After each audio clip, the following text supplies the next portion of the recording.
அண்ணன் ஜெகன் அவர்கள் இங்க எல்லா இடங்கள்லயும் பாத்தீங்கன்னா உங்களுக்கு தெரியாது கிடையாது. இந்த நகர் இந்த அளவுக்கு வளர்ச்சி அடைஞ்சிருக்குன்னா அது காரணம் அவரு. 900 ஓட்டுல தோத்துட்டோம். நம்ம செஞ்ச தப்பு, குற்ற உணர்வு நமக்கு இருக்கணுமா இல்லையா? நீங்க எல்லாம் ஓட்டு போட்டீங்க, நான் இல்லைன்னு சொல்லல. ஆனா ஒவ்வொருத்தரும் ஒரு 5 ஓட்டு வாங்கியிருந்தா, நம்ம சொந்தக்காரர்களுக்கு ஒரு போன் போட்டிருந்தா, நமக்கு தெரிஞ்சவங்களுக்கு ஒரு போன் போட்டிருந்தா, இந்த தொகுதியில் இருக்கிற எல்லாரும் இறங்கி வேலை செஞ்சிருந்தா, நம்ம ஓட்டு போட்டோம், அதுல மாற்று கருத்து இல்ல, அதிகப்படியான வாக்கு வாங்கணும். ஆனால் நாம் அப்படியே ஒரே ஒரு துளி, ஒரு சொட்டு, நம்ம ஒரே ஒரு கால அழுத்தி பிடிச்சிருந்தோம்னா இன்னைக்கு தலைகீழ் புரட்சி நடந்திருக்கும், தலைகீழ் மாற்றம் நடந்திருக்கும். அண்ணன் தலைவரா இருக்கும் போது 2 துணைத் தலைவரை கொடுத்தவரு நாளைக்கு எம்எல்ஏ வந்திருந்தா இந்த இடத்துல இருந்தா கொடுக்க மாட்டாரு. யோசிச்சு பாருங்க, என்ன செய்ய மாட்டாரு. அவர் காலத்துல எல்லாமே நடந்திருக்கும். அப்படி ஒரு வாய்ப்பை நாம் இழந்து விட்டோம்.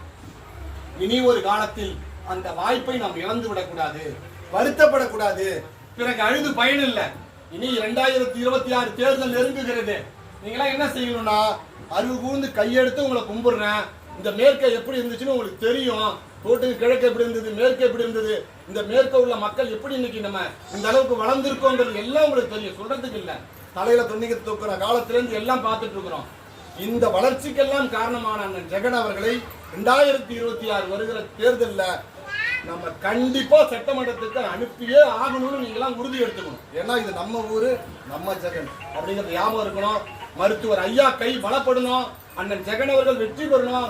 இந்த நோக்கத்தோட நீங்க இருந்தீங்கன்னா, நான் என்ன சொல்றேன், தமிழ்நாட்டில் இருக்கிற எந்த தொகுதியை காட்டிலும் நெய்வேலி தொகுதி சிறப்பா இருக்கும். அதுக்கு எந்த மாற்றமும் கிடையாது. அது உங்களுக்கு தெரியும். ஏன்னா அது உங்கள் வீட்டு பிள்ளை, உங்க சொந்தக்காரங்க எல்லாம், நம்மளாம் உறவுக்காரர்கள் தான். இதை ஒரு கோரிக்கையா வச்சு ஐயாவின் கரத்துக்கு வலிமை தாருங்கள். மாநில நிர்வாகி உங்க இடத்துல இப்ப அழைப்பு கொடுத்து உங்களை அழைக்க இருக்கிறாங்க. அலையலையா வண்டி வச்சுட்டு வாங்க. கிருஷ்ணராஜ் இருக்கிறாப்புல, உங்களுக்கு ஒன்றும் இல்லை, லோக்கல்ல எல்லாரும் இருக்கிறாங்க, சப்போர்ட் பண்ணுவாங்க. வேன் வேணா வேன் வச்சுக்கோங்க, பஸ் வேணா பஸ் வச்சுக்கோங்க. ஐயாவோட கரண் வலுப்படணும்.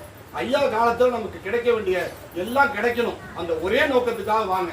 அரசுக்கு எதிராக போராடுவோம், அரசுக்கு எதிராக குரல் எழுப்புவோம், ஐயா காலத்தில் வென்று காட்டுவோம் என்று சொல்லி நல்ல வாய்ப்புக்கு நன்றி கூறி முடிக்கிறேன். நன்றி, வணக்கம்.